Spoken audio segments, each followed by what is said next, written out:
All right, Shalom, all praises to Yahweh, Ba'ashem, Yahushai, Bahashem, Mukakwadash, double honors to the apostles and elders of Great Millstone, salutations to all the brothers and a few sisters out there, onto the Israelite foreigners, from the seed of Abraham, Isaac, and Jacob, Shalom, in the Hebrew, which means peace. I'm going to let this play. We doing things now, or rather, are we not doing things now that we really need to be doing in preparation for the next pandemic?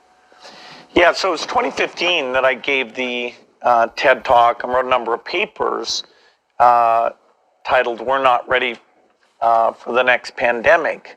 And sadly, that was a better forecast of what would happen than anyone would have wished for. You know, the economic damage, the deaths, it's been completely horrific. And I would expect that will lead the R&D budgets to be focused on things we didn't have today. You know, we didn't have vaccines that block transmission.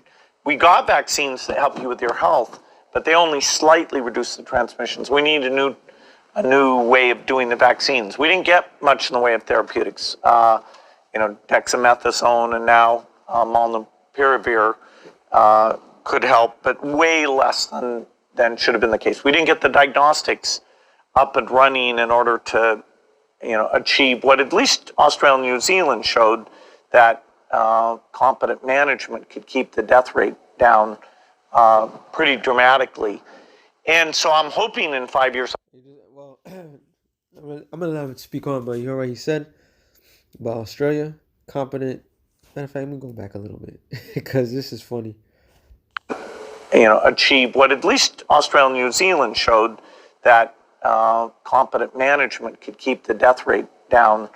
That competent management he's speaking of is that new order, draconian laws that's taking place in Australia and New Zealand. They have taken it to a whole nother level.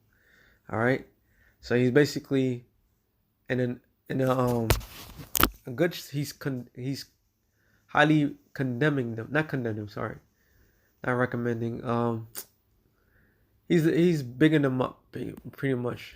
But let this go on. Pretty dramatically.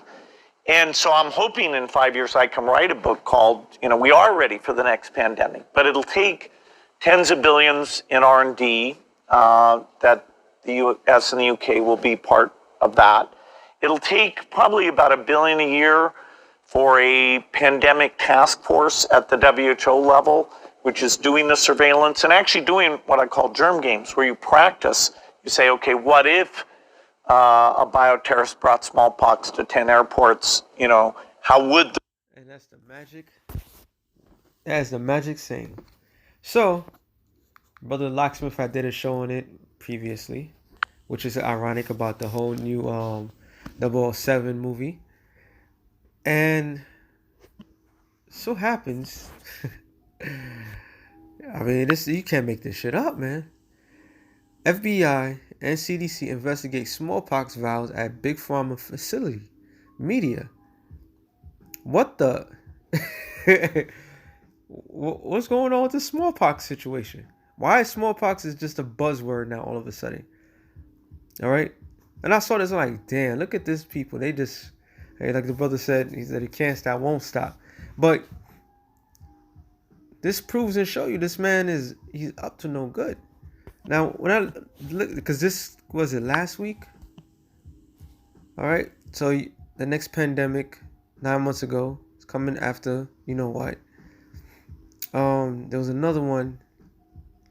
Because when I did type it in, he did make mention. He did say it straight up, and I remember what he said with his she-male of a wife. Right. They didn't take the first one serious, but the second one they're going to take it very serious. And so last week, he made mention, was it last week, I believe, about smallpox. All right? So don't be surprised if a smallpox epidemic takes place. And this so happens that, this is the 17th? Yep, today. It says FBI have launched a probe of several questionable vials labeled as smallpox, where discovered in the freezer at a lab near Philadelphia, Pennsylvania, according to an alert obtained by Yahoo News.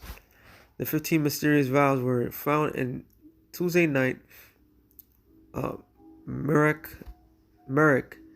Laboratory, according to unclassified alert set to the Department of Homeland Security, have seen by the outlet. 5 of Apple's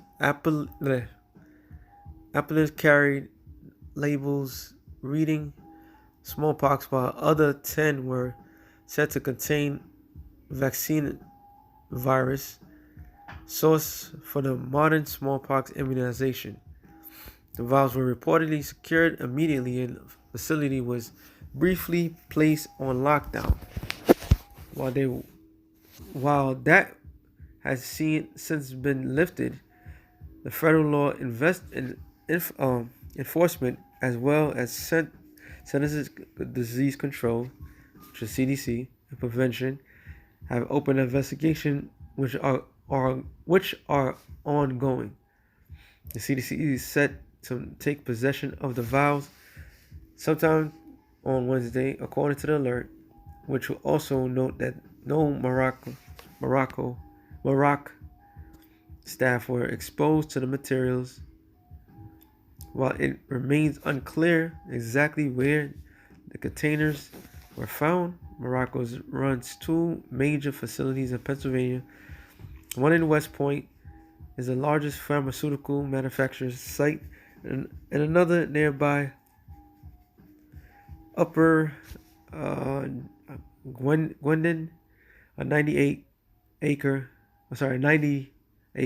campus housing of research lab. Smallpox is a deadly infectious disease caused by the venereal virus, which carries a mortality rate of around 30%. According to the FDA, through the agency said that some less common forms of the illness are usually fatal, while the last natural occurring case of the smallpox was recorded in the 1970s, with the disease largely eradicated through the global vaccination campaign. 2 labs are still authorizing stored samples of the pathogen for research purpose. For research purpose, my ass. It says, including the sites in Russia, Siberia, and other CDC's headquarters in Atlanta, Georgia. So why is this all of a sudden making the headline? Why is it this man mentioned about this thing a couple weeks ago and telling the WHO to telling all rich billionaires to put money into this particular thing, because that's the next move. Now I had it, but I can't find it. But there was a little chart of the I guess the Illuminati's chart, how they want to do things. And this one particular thing that was mentioned that was supposed to take place in July or June, July, something like that, about people going back to some type of normalcy, and then them bringing out the real thing that they want to bring out. So this devil is at hand, man. He is fully at work.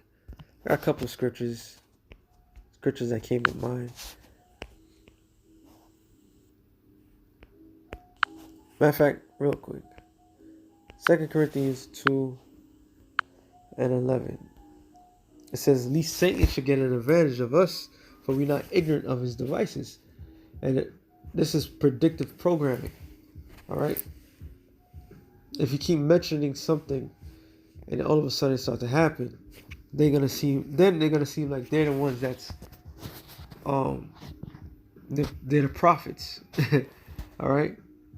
But they're the ones that's literally going around and starting these things up. There's a big difference between having power to make things happen and having no power. All right, like scripture says in what? Matter of fact, not to get off topic, but this particular scripture came in mind. Sirach 13. I hate when it does that. Okay, it's gonna work now. I believe it's around like 18. Nah. Sirach 13 and 23. When a rich man speaketh, every man holdeth his tongue. So he's speaking. They see him as him and Dr. Death, the other Dr. Death, Fauci. They see them once they say something, it's like a god is speaking. All right, because they're rich, they're famous, they faces are plastered all over the place, so people are hold their tongue. They don't say nothing.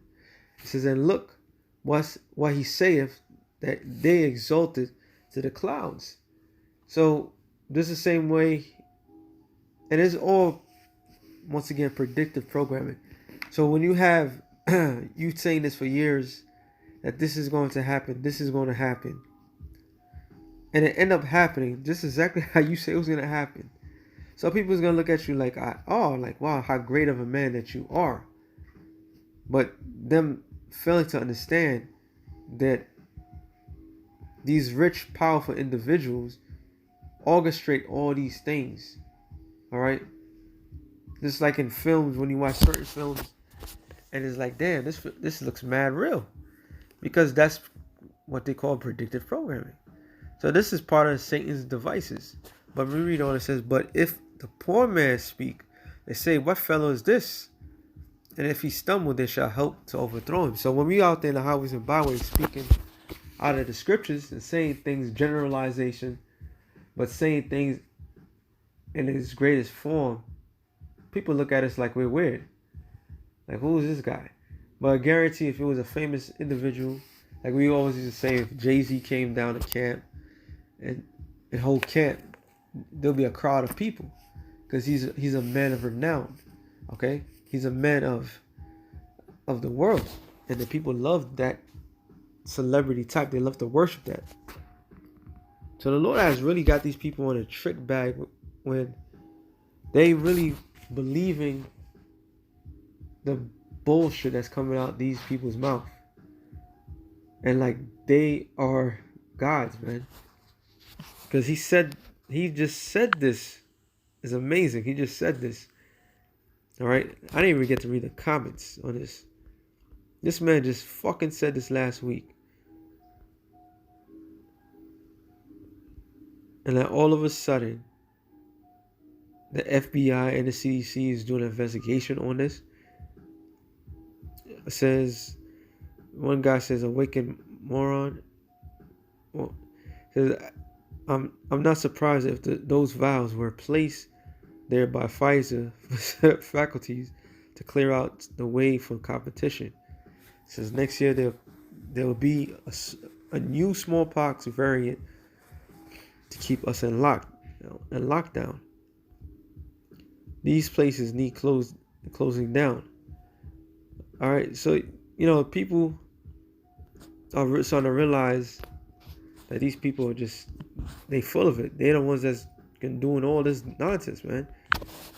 And this is why we, for a fact, matter of fact, for a fact who this individual is. Genesis 25 and 38. It says, and Esau said unto his father, at least it said, has thou but one blessing? My father blessed me, even me also, my father. And Esau lifted up his voice and wept.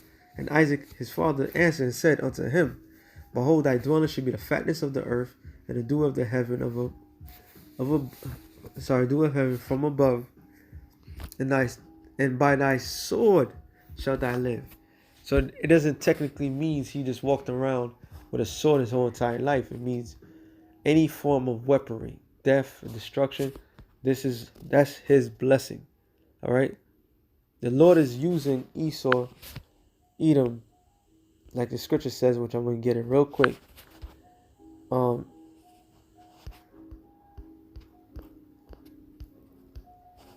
Psalm 17:13, it says, Arise, O Lord, disappoint him, cast him down, deliver my soul from the wicked, which is thy sword.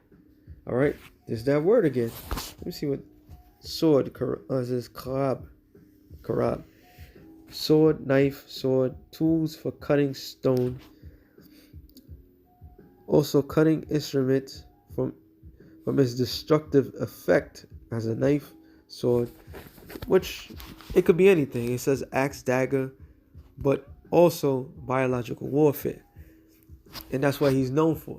Why do you think he have a Center of Disease Control facility? All right here in the U.S. soil. What, to just study these old diseases? No, that's to store them. Why do you think they're continuously showing films? One film that come in mind, Resident Evil. All right, how they try to get rid of the world population. So it's plenty of evidence to point out this man is the devil that the Bible speaks of.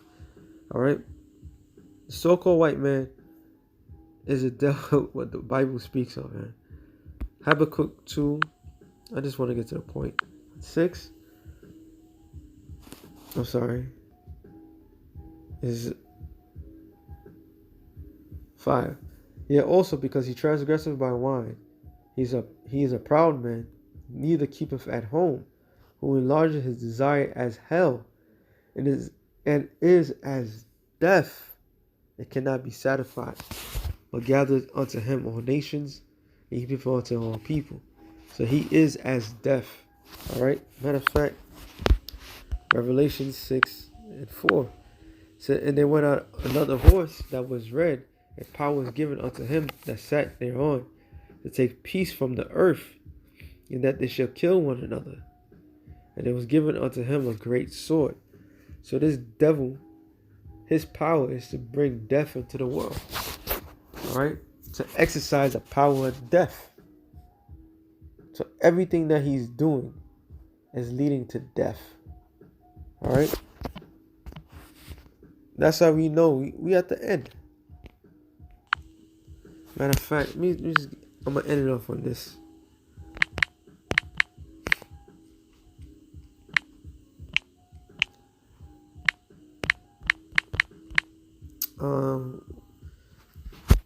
Not the trailer. Let's see.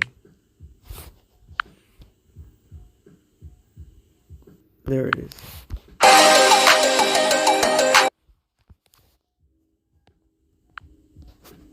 Slaki.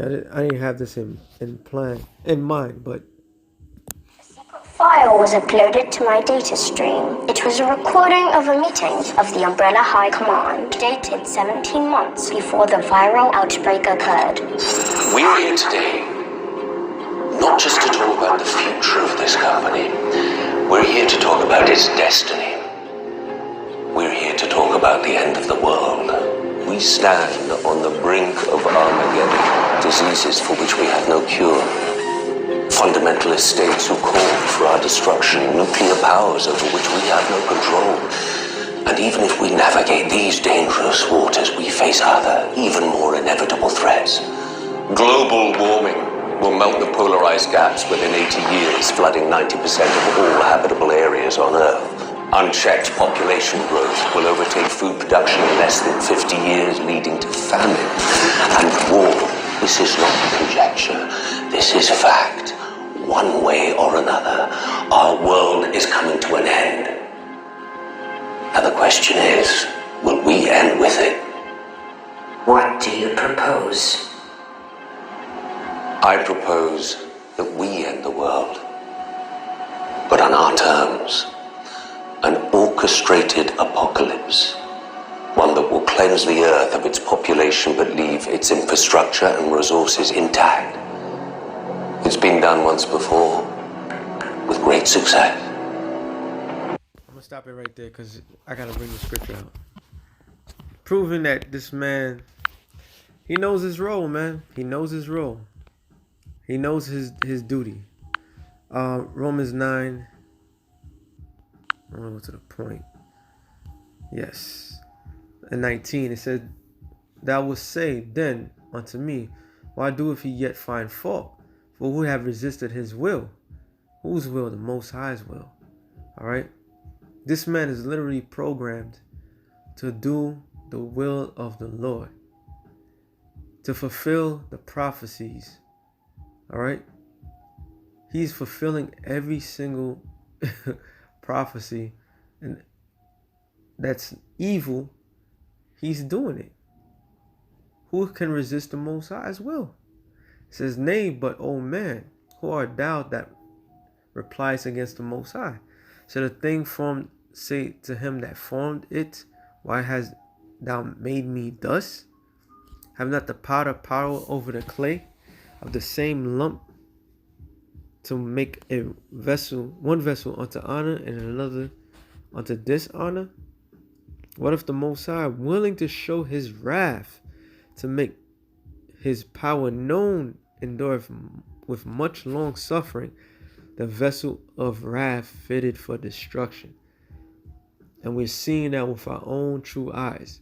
That's why a lot of scriptures, when one particular scripture, I'm just going to quote it. In Isaiah the 14th chapter, it tells you, when the nations look, they'll say, is this the man that made the world a wilderness? All right. Because why? The Lord used him to do his evil bidding.